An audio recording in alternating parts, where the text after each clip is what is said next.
మిగులు బడ్జెట్తో కాంగ్రెస్ చేతుల్లోంచి తెలంగాణను తీసుకున్న బీఆర్ఎస్ పాలకులు 10 ఏండ్లలో తెలంగాణపై మోపిన భారమెంతో తెలుసా? కాంట్రాక్టర్లకు 60,000 కోట్లు బకాయిలు పెట్టిండ్రు. డిస్కంలకు ఉచిత కరెంటు బిల్లులు 18,000 కోట్లు బకాయిలు. ఉద్యోగుల రిటైర్మెంట్ బెనిఫిట్లు 12,000 కోట్లు.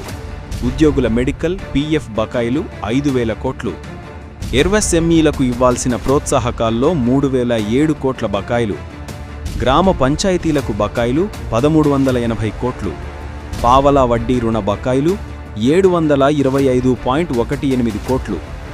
సర్పంచుల బిల్లులు 671 కోట్లు.